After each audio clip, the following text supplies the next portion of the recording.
kusoo noqonaynaa barnaamijkeen live-ka qaybtiisa labaad waxaan kusoo qaadanaynaa arrimaha soomaaliya iyo kismaayo iyo dowladda federaalka. waxaa hadda marti inoo ah oo ag fadhiya qaasim cabdikariin xaaji cilmi oo aada horey u aragteen dhowr marna aan wareysanay tv-ga hore u yimid, isla markaasna siyaasi rugcada ah, ganacsade ah, dhowr marna tegay socdaale ku tegay soomaaliya, xiliyadii dowladda federaalka ahana ka qayb galay, runtii qayb ka soo qaatay. qaasim kusoo dhawo Sama TV. kulanti waxaana wanaagsan mar labaad aad nagu soo noqotan aad baa ugu mahadsantahay.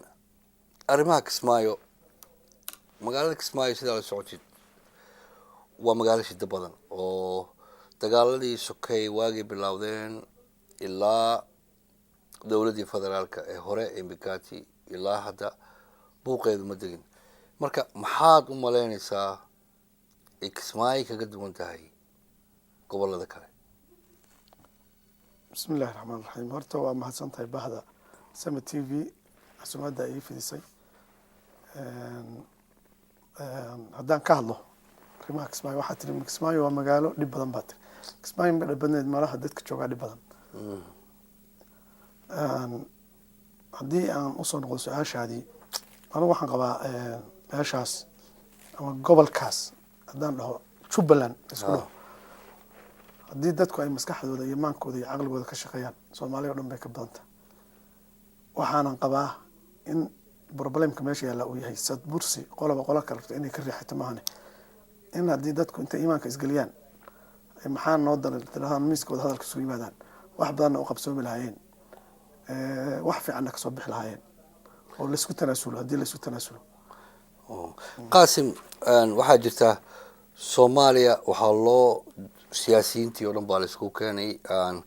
xilligii Mbagati. waxaana rabay in wax loo qeybo dowlad la dhiso, waxaa lagu heshiiyey federal. haddii hadda beledweyne ay iyagu maamulkooda dhisanayaan, baydhabo maamulkooda dhisanayo, maxaa laga rabaa goboladan jubbooyinka gada iyo maxaa loogu diidayaa, maxaa tushuushka loo gelinayaa? macnaha siyaasiyiinta dowladda ee dadkaas mas-uulka ka ah, dadkiina raba iyagiina raba dowladda taageersan, maxaa loo qasayaa oo loo leeyahay annagaa faragelinayno, annagaa u magacaabayno? dowladdii maxay u leedahay? waa su-aal fiican. horta waxaan qabaa baydhabo iyo beledweyne iyo Kismaayo iyo xoogaa malaha interestiga iyo resourcega iyo waxa meelaha meesha yaal baa aada u kala duwan baan umalaynaya. soomaaliduna waa ku kala badantaan umalaynaya. meeshaan Kismaayaha dad badan oo kala duwan baa degan, laakiin baydhabo oo kale waxaa laga yaabaa inay xoogaa qabaa'ilaadka ama baydhabo beledweyne oo kale ay xoogaa ka yar tahay dadka degaa, oo ama dad isku beela ay u badan yihiin. haddaan ka soo noqdo magaaladan, horta waa magaalada saddexaad ee Soomaaliya burburka ka hor bay ahayd marka Muqdisho iyo Hargeysa laga soo tago. runtiina dibadhac weyn baa dadkaas iyo deegaankaas saameyn badan ku yeeshay oo dagaaladii ahliga ahaa 21 sano ka jiray. waana meelaha u dambeeya conflictigu sida gaalkacyo kale ama beledweyne oo kale ama la dhaho meelaha u dambeeya conflictigu uu ka jiri doono wey, maadaama dad kala duwan isku aaraa aan ahayn oo isku meel aan wax wadin ay maaragtay ku loolama hayaan sidii baawarka maaragtay ay qolada kale uga riixan lahayd. anigu marka waxaan qabaa dadku waxaa iskaga khaldan waxa dowladda dhaho iyo waxaa la dhaho maamul goboleed. haddii ay ku baysgareeyaan Somaliland ama Puntland ama dad horey dowladda Soomaaliya jirin intay isku yimid danahooda qabsadoo tashaday oo dhistay, markaas dowladda Soomaaliyeed meesha kuma jirin oo rool ka ciyaarta. laakiin hadda dowlad rasmi oo aan ku meel gaar ahayn oo federaalaha jirta, qofkii raba marka inay Kenya maamul ka subiso ama Ethiopia maamul ka subiso ama IGAD maamul ka subiso oo raba inuu ignore gareeyo dowladda Soomaaliya oo rasmi u jirta, waa nimaan wadan ahayn wey. dadkuna waxaa fiican inay qabyaaladda ama qabiilka wax la dhaho iyo wadaniyadda Soomaalinimada ay kala hormariyaan. qof walbana wuxuu leeyahay mas-uul buu ka yahay wadankan. mas-uuliyaddaadaad dhuminaysa haddaad qabiilkaaga aada u hiilisid ama aada raacdid ama hadduu khaldan yahay aada u sacbisid. waa inaad marka hore dowladdaada iyo nidaamkaaga iyo dalkaaga iyo xuduudadiisa bad iyo beriba aad marka hore ka fakartaa intaadan tuuladaada iyo gobolkaaga ka fakarin. lamana diidanin nin walba inuu tuuladiisa iyo magaaladiisa dhisto, waana wax fiican. arrimahan federaalka oo lala ordayo waad moodid dadku inay aada looga dhawaajiyana federaal marka lagu leeyahay horta dad kala duwan af diin luqad midab qabiil soomaali waa hal qoys wey baa federaalku horta oo heshiin waaye laakiin waxaan qabaa haddii dadka soomaaliya isku yimaado ay heshiiyaan federaal baynaan u baahnayn federaalku macno badan aniga maba ii subinayo dadku ordaan gobolaysigu macno badan aniga ima subinayo qabyaaladu macno badan ma subin mayso dhowr annagoo dhan baa dhowr milyana marka waxaa fiican nin walba magaaladiisa isagoo dhisan kara misana inaan soomaalinimada laga tegin qabiilka laga hormariyo soomaalinimada anigu taasaan qaba waa mahadsantahay waxaan filayaa hadda inaan mid ilownay notice yar oo aan dadkeena daawanaya barnaamijka livekan weli ku jirnaa waxaad naga soo wici karaan idinkoo kaashanaya programkan ka hadleen oo ah xaaladda soomaaliya iyo dowladda federaalka iyo arrinta kismaayo ama jubbaland state 612-746-0553 qaasim runtii waa runta horta waxaad tidhi federaalka soomaali waa dad isku qabiila isku diina isku dhaqana laakiin sababaha federaalka keenay oo hadeertaan in soomaali ay qaab federaal wax u qabisto waxa keenay soomaali dagaal sokeeyaa ka dhacay qaasim dagaal sokeeyey ka horna soomaali waa isla deganeed dagaalka sokeeyey markuu dhacay oo soomaali ay nin walba meel u qaxayna nin walba wixii markaasi uu qabsan karay hanti ahaa buu qabsaday soomaali intay isu timid hantidii la isuma celin marka macnuhu federaalkan waxa waa nin walba gobolkaaga ku noqo degaankaaga dhiso sababtoo ah caalamku wuxuu isku keeni waayey soomaali xag qabiilna waa la iskugu keeni waayey oo waa tii qabiil dhowr mar wax loogu qeybshay xag kale oo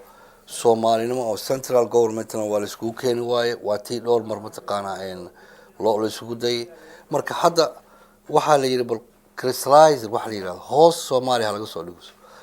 dadka marka ka soo horjeeda federaalka oo aad ku jirtid qaasim soo looma arki karo dad aan rabin soomaali inay degto maadaama ay leeyihiin dadka jubbooyinka hadda dega waa soomaaloo dhan nooc walba leh ma garatay oo degaanka ku abtirsada maaha nin kaloo degaanka yimid dadkii degaanka ku abtirsanaya haddii leeyihiin dowladay noo imaada oo na caawiya oo naga caawiya sidaa maamulku dhisan lahayn maxaa looga hor imaanayaa waa su-aal fiican wey anigu ma qabo horta in dowladda ay diidan tahay in maamulkaas la dhiso waxaa laga yaabaa misunderstandable meesha inuu ka jiro laakiin ciddii dambe anigu uma jeedo laakiin waxaa la yidhi sidee xeero loo xagtaa ilkana kulama taban halkee wax ka bilownaa weye iyo yaan hawshii hormarinaa iyo sidee wax loo bilaabaa ilaa wuxuu waa inay a b ay saa u socotaa hawsha waxaa le horta dowladda in dowladdu meesha fadhidaa waa inay shirka fadhidaa waa inay shirka hoosta garaysaa dowladdu saas weeyaan u malaynaya waxa ay rabta roolkeedu haddiise ay dowladdu diidan tahay in maamulka jubbaland la dhiso nin dhulkiisa cidi u diidi karto inuu maamulka dhisto oo u yegleela ma jirto adigu u tag la fariiso maxaad ugu diidan tahay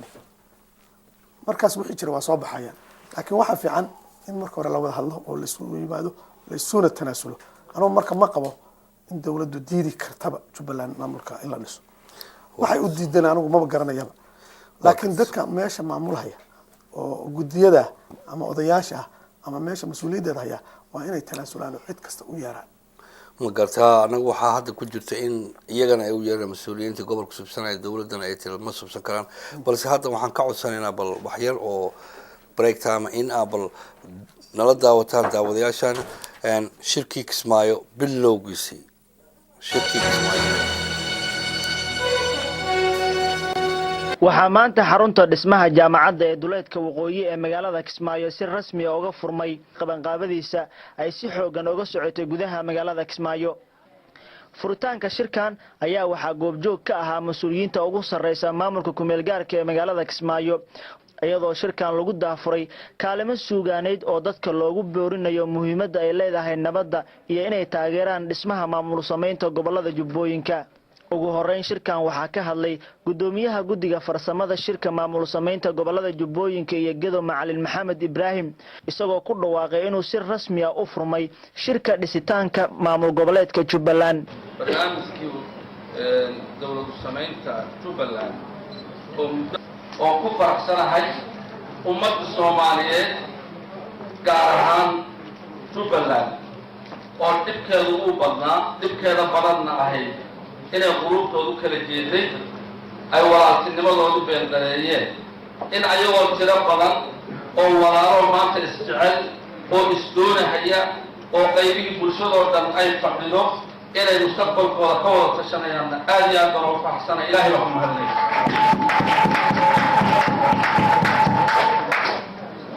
shirkii maamul goboleedkii Jubbaland ee muddada soo socday maanta wuu inoo furan yahay ilaahay baan ku mahadinayaa Sheekh Axmed Maxamed Islaam Axmed Madoobe gudoomiyaha maamulka ku meel gaarka ee magaalada Kismaayo qabiil waliba ha ku qanco inay naga dhaxaysatay qabiil waliba ha ku qanco in Soomaalinimadu ay waajib tahay qabiil waliba ha ku qanco wuxuu Soomaalinimo islaamnimo ku waayo la qabiilkooda aan ku soo wada dhawaano marka waxaan u maleynayaa cadaaladu ma aha in dadku hal wax ay wada ma aha cadaaladu sidaas cadaaladu ma aha labada qof inay isku wax qaataan laakiin inta tabarteena waxaan u baahanaynaa cadaalad gudaha ha ku qanceen qabaa'ilku waxa dhabta ee jira inuu yahay taladu inay iyaga ka dhaxayso dawladda hal baan leehay dawlad kasta oo Soomaaliyeed oo wax soo magacaabo oo tiraa maanta maamul baan anagu soo magacaabayna oo dadku inta iyagu ka tashadaan ayna isu tanaasulin ma lagu qanci karayo qaar ka mid ah waxgaradkii iyo ergooyinkii ka soo qayb galay furitaanka shirkan aad iyo aad u mahadsan yahay Cabdikariim iyo Maxamed Cali barnaamijkaas cajalada gaaban inuu soo gudbinay bal haddana aan u noqono live-keeni iyo waxaan dhageysanaynaa bal intaan Qaasim u soo noqonin waxaan yara dhageysanaynaa telefoon hello assalaamu calaykum assalaamu calaykum wa calaykum asalaam walaal su-aashaada iyo magacaaga walaal su-aashaadii magacayga waxaa la yidhahaa Caasha Cali baa la yidhahaa Xaawo Cali baa la yidhahaa Xaawo haye su-aashaydu waxa weeye ayo murankeedii baa batay cidii degi jirtayna waa loo yaqaan intii degi jirta way istaqaan xamar lix iyo tobanka gobol oo xamar hal qoysaa qaatay muranna lama gelin hadalna lama gelin Xaawo wadba kuma hadal midna ma lahayn Kismaayo marka dadka ku socda waa dadaan degaan u lahayn oo doonayo muranku saas uga socdaa waa tahay dadkii xamar haysta haddana waxay rabaan inay Kismaayo ku darsadaan mana ogolintaas waaya waa Xaawo haye Qaasim waxay leedahay Kismaayo dad khaldan baa ku socda see u aragtaan ma mahadsan tahay Xaawo Cali hadalkeeda waa wax sax ah xamar 16 degmo way 16 hal qoys baa haysta dawladii baana fadhida oo madaxweynihii ra'iisul wasaarihi arintaas waa arin aan la qarin karin way 18 khalad ayaa dawladdu u taal inay saxdo way tan Kismaayo haddaan u soo noqono ninkii degi jiray inuu ka taliyo way ninaan hadda degin muxuu ka soo doonayno oo uu ka raba wuxuu ka soo doonaa khaladaba simple intaas oo jawaab ayadan waa sax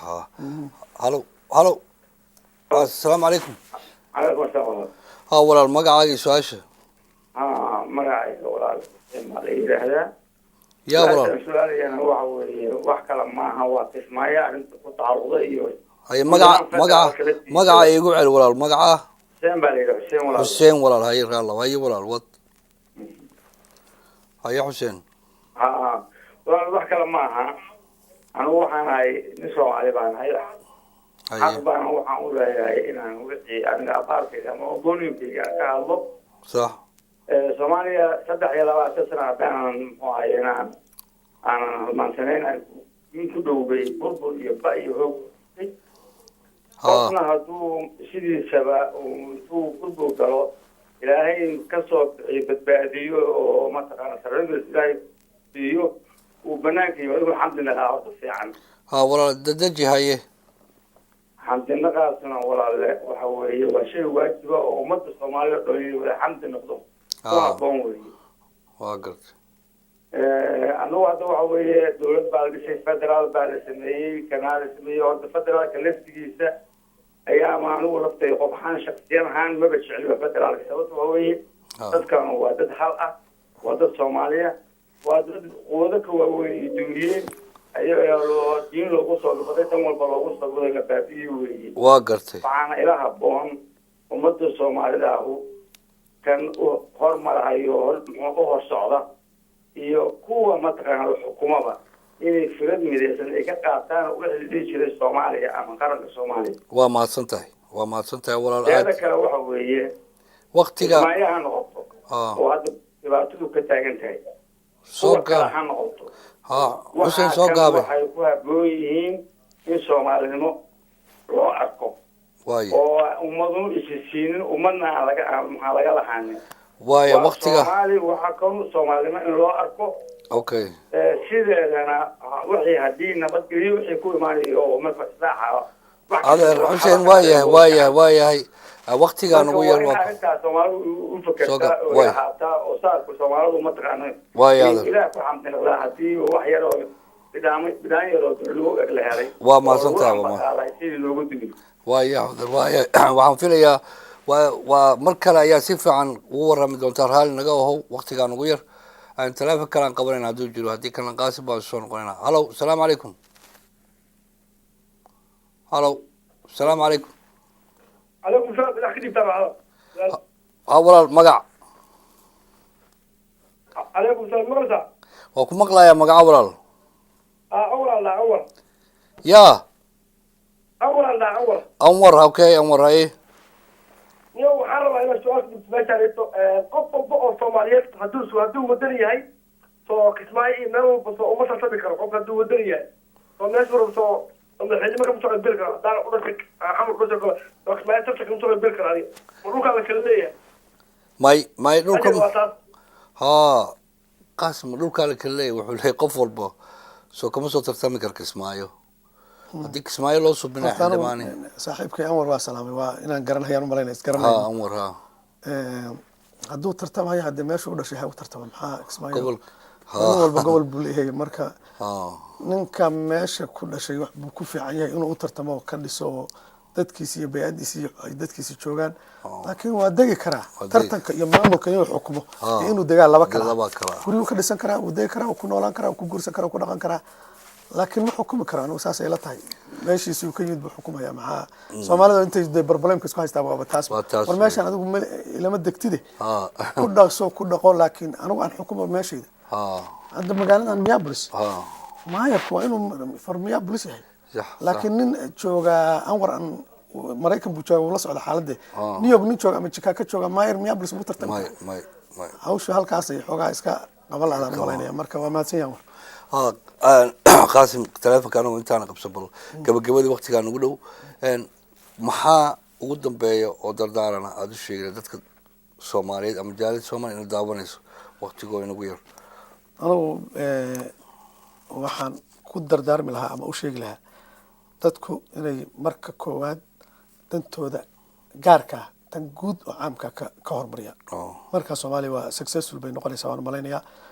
gobolkan iyo buuqan iyo saxmadan jirtana qof walba intuu barasharka hoos u dhigi karo inuu u dhigo wax walba sidii rabbi ka dhigay iska noqonaysaa anigu intaasaan dhihi lahaa